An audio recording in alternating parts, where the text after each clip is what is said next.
Hello everyone, मैं लक्ष्मण सिंह चौहान सभी छात्रों का फिर से आपके अपने ITN चैनल में स्वागत करता हूं। आज की इस पाइथन ट्यूटोरियल क्लास में हम लोगों ने स्टार्ट कर रखा है प्रोग्रामिंग कंसेप्ट और प्रोग्रामिंग कंसेप्ट में हम लोग पहुंचे हैं लूपिंग स्टेटमेंट में और लूपिंग स्टेटमेंट के तहत हम लोग पढ़ रहे हैं while loop statement. Previous lecture में हम लोगों ने देखा व्हाइल स्टेटमेंट लूप क्या है, व्हाइल लूप में कितने एलिमेंट्स होते हैं, कितने स्टेटमेंट्स होते हैं, किस तरह से काम करता है। अगर आप लेक्चर में पहली बार आए हैं तो प्लीज मैं आपसे रिक्वेस्ट करूंगा कि डिस्क्रिप्शन लिस्ट में अवेलेबल है व्हाइल लूप स्टेटमेंट, पहले उसको पढ़ लीजिए जिससे कंसेप्ट क्लियर हो जाए, फिर आज का लेक्चर आपके लिए और बेहतर समझ में आएगा। चलिए हम लोग क्लास में चलते हैं और आज एक प्रोग्राम रन कराते हैं। प्रोग्राम क्या है? प्रॉब्लम के तौर पे है write a program print the sum and average. Sum निकालना है और एवरेज प्राप्त करना है ऑफ द 1 to 10 काउंट, 1 से 10 तक गिनती का क्या सम होगा, योगफल क्या होगा और 1 से 10 तक का एवरेज क्या होगा आपको बताना है। आप सबको पता है बेसिक कंसेप्ट क्या है। चाइल्डहुड क्लासेस के अकॉर्डिंग अगर बात किया जाए तो आपने बचपन में देखा होगा, अगर हमें एडिशन करना होता है तो 1 + 2 + 3 + 4 + 5 + 6 + 7 + 8 + 9 और +10, अगर आप इतना कर दें तो आपको योगफल मिल जाएगा 1 से लेकर 10 तक का काउंट का।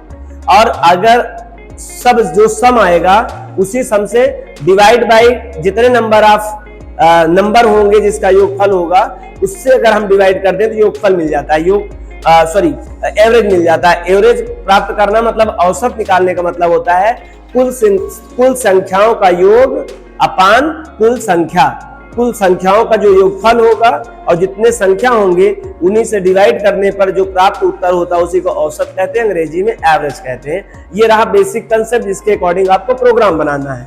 चलिए आपको प्रोग्राम रन करके दिखाता हूं। तैयार हो जाइए आप भी अपने कागज और कलम के साथ। पहले तो आइडियली ओपन करना पड़ेगा। आइडियली क्या है आप सबको पता है। आइडियली एक प्रोग्राम है जिस पर हम लोग अपने प्रोग्राम को डिजाइन करते हैं। तो यह कमेंट है। कमेंट मतलब होता है अनएग्जीक्यूटेबल स्टेटमेंट या non executable statement which are not execute, यह एग्जीक्यूट नहीं होता है, यह केवल कमेंट है। Find out sum and average, पता लगाना है आपको सम और एवरेज का 1 से लेकर 10 तक, 1 to 10 काउंट का आपको सम और एवरेज निकालने का प्रोग्राम है। ये कमेंट में आपको एक्सप्लेन किया जा रहा है। आप सबको पता होगा this is not part of output, यह आउटपुट का हिस्सा नहीं है, ये सोर्स प्रोग्राम पर ही लिखा रहेगा, इसके आगे इसका कोई रोल नहीं है। This is a variable definition and declaration. Some is a object name, and 0 is the initial value. I is also object name और initial value is 1. लेकिन this is a journal variable, आप इसे journal object कह सकते हैं। जबकि आप इस स्टेटमेंट को हम काउंटर ऑब्जेक्ट कह सकते हैं या इसी को हम लूप ऑब्जेक्ट भी कह सकते हैं, लूप ऑब्जेक्ट। ये आई जो है ना, i is a counter object या i is a loop object. Why we can say that is a counter object और लूप ऑब्जेक्ट। हालांकि हमने प्रीवियस लेक्चर में बहुत अच्छे से एक्सप्लेन किया है why reason behind is called to counter variable और लूप वेरिएबल। मैं एक बार फिर से शॉर्टली में बताना चाहूंगा, जिस भी ऑब्जेक्ट के द्वारा लूप कंट्रोल किया जाता है, पूरा केंद्रित होता है, उस ऑब्जेक्ट को हम लोग क्या बोलते हैं? उसे बोलते हैं काउंटर ऑब्जेक्ट या फिर इसी को बोलते हैं लूप ऑब्जेक्ट। आप देख सकते हैं कैसे समझेंगे कोई लूप ऑब्जेक्ट है। देखिएगा कंडीशन में जो ऑब्जेक्ट यूज किया जाएगा, जो ऑब्जेक्ट नेम यूज किया जाएगा, इनिशियलाइजेशन में भी वही होगा और कंट्रोल अपडेशन में भी। आप देख रहे हैं आई और आई तीनों जगह यूज किया जा रहा है। ऐसे तीनों प्लेस पे, तीनों स्टेटमेंट में अगर ये कोई ऑब्जेक्ट बार बार यूज हो रहा है वही, तो आप उसे कह सकते हो वह लूप ऑब्जेक्ट है। लूप इसी के अकॉर्डिंग काम करता है, ठीक है।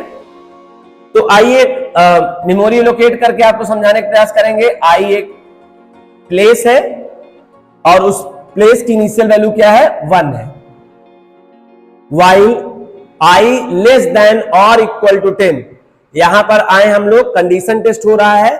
आप सबको पता है प्रीवियस लेक्चर में बात किया था, किसी भी लूप स्टेटमेंट में 4 स्टेटमेंट होते हैं, loop initialization, loop condition, body of loop, control updation.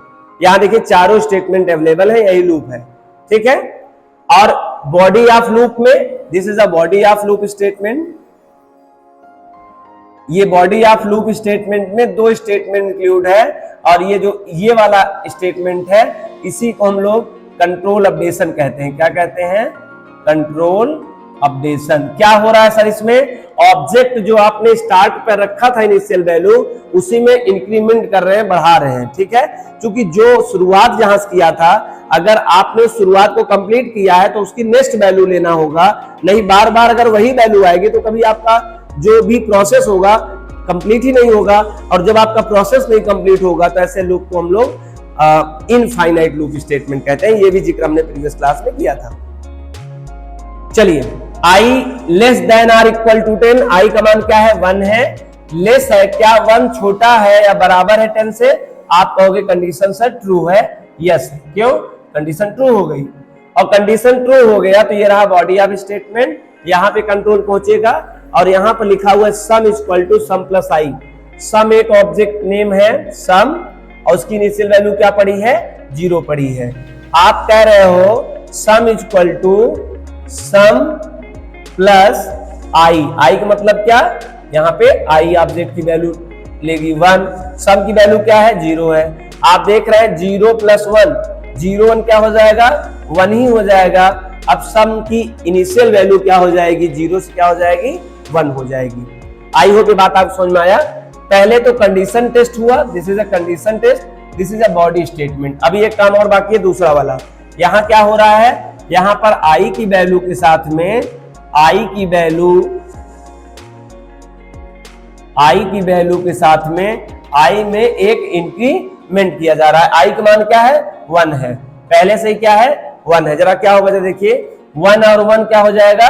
2 हो जाएगा, और इनिशियलाइज अब क्या हो जाएगा? इस पे 2 हो जाएगा। आप देख रहे हैं ये बॉडी ऑफ स्टेटमेंट है दोनों, और ये प्रत्येक बार अगर condition the each time the condition will be satisfied, then both statement will be executed and control again go to statement। यहां से कंट्रोल कहां चला जाएगा? कंडीशन स्टेटमेंट में फिर से चला जाएगा। फिर आप देखिए i का मान यहां पर 2 हो चुका है, तो अब यही कंडीशन में यहां 2 हो जाएगा। आप बताइए क्या 2 इज लेस देन, क्या 2 छोटा है अथवा बराबर है 10 से? तो आप कहोगे यस। कंडीशन फिर क्या हो गई? यस हो गई, मतलब ट्रू हो गई। और जब फिर कंडीशन ट्रू हो गई फिर यहाँ पे आएगा। अब फिर से आने पे क्या होगा? Sum equal to sum plus i. Sum की वैल्यू क्या है? सम की वैल्यू है 1, और आई की वैल्यू इस बार क्या हो गई है? 2। तो 2 और 1 क्या हो जाएगा? सम की वैल्यू क्या हो जाएगी? 3। सम पर असाइन क्या हो जाएगा? 3 हो जाएगा। आप देख रहे हैं अब आ गया इस पे 3। नीचे आएगा I equal to I plus 1। आई का मान क्या है? आई का मान 1 है, और आई का मान इस बार क्या हो चुका? सॉरी 2 है। यहां देखो 2 हो गया था ना, अब इस बार 2 प्लस और 1, 2 के साथ 1 ऐड होगा, क्या हो जाएगा? 3 हो जाएगा। आई का मान अब क्या हो जाएगा? 3 हो जाएगा। आप देख रहे हैं अब फिर ऊपर जाएगा आंसर, और इस तरह से कंटिन्यूअस क्या होगा? एग्जीक्यूट होगा। मैं आपको उस तरह समझा रहा था, मैं ऐसे वर्बली आपको एक बार एक्सप्लेन कर दूं जिससे आपको ज्यादा समझ में आएगा। वो मैंने ब्लॉग बना के समझाने का प्रयास किया था। इधर देखिए बिल्कुल क्लियर समझ में आ जाएगा। आई का मान क्या है? 1 है। 1 छोटा है 10 से, छोटा है। नीचे आएगा सम की वैल्यू में आई को ऐड करेगा। सम की वैल्यू पहले क्या है? 0 है। अब आई का मान क्या है? 1 है। 0 1 कितना हो जाएगा? 1 हो जाएगा। सम की वैल्यू क्या हो गया? 1 हो गया। नीचे आया I equal to I plus 1। आप सभी को पता है हम इसको आई प्लस इक्वल टू 1 भी लिख सकते थे। This is a short hand assignment. आप इस काम को शॉर्ट हैंड असाइनमेंट से भी कर सकते हैं। These are same things. अच्छा, फिर से आई के मान में 1 बढ़ गया। आई का मान अब क्या हो गया? 2 हो गया। अब यहाँ फिर गया 2 हो गया। 2 इज लेस देन 10। 2 क्या छोटा है 10 से?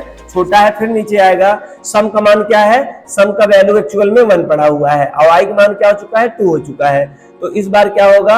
यहाँ पे 2 प्लस 1 इक्वल टू सम की वैल्यू क्या हो जाएगी? 3 हो जाएगी, है ना?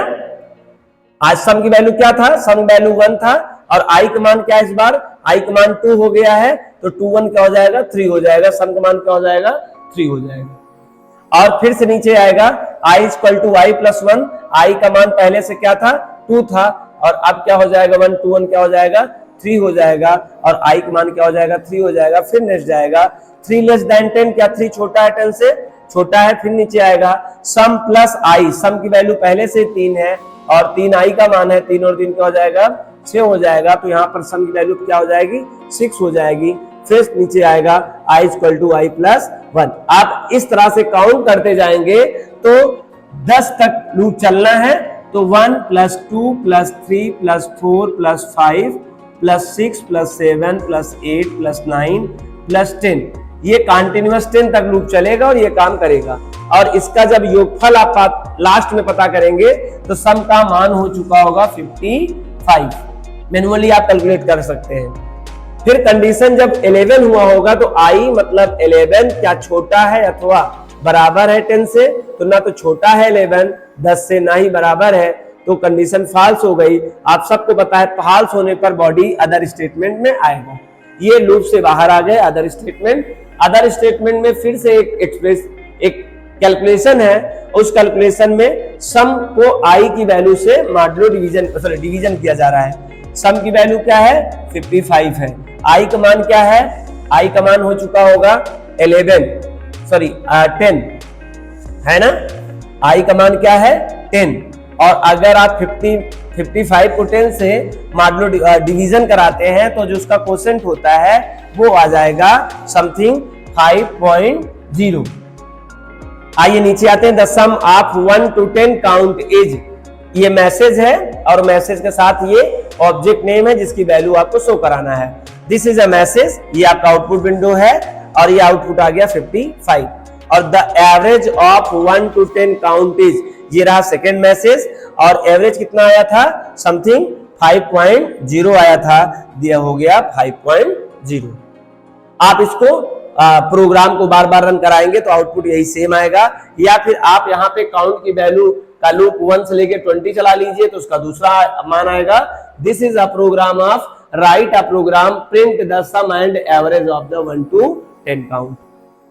और ये कंटिन्यू, ये आपसे प्रश्न कंटिन्यू पूछा जाता है और यह एक शुरुआती क्वेश्चन आप समझ सकते हैं, एक बुनियादी क्वेश्चन है, प्रॉब्लम है व्हाइल लूप से परफॉर्म करने का। आई होप आपको यह प्रोग्राम समझ में आया होगा। अगर प्रोग्राम आपको समझ में आया तो आप जरूर 1-2 बार ऐसे खुद से सेल्फ से टेस्टिंग करिए, जैसे मैंने भी प्रयास किया था आपको समझाने के लिए, जिससे आपका जो लॉजिक है ना वो और स्ट्रांग हो जाए। आप सच में सॉफ्टवेयर डेवलपमेंट फील्ड में सॉफ्टवेयर डेवलपमेंट करना सीख जाएंगे। Thank you so much. Meet in next class.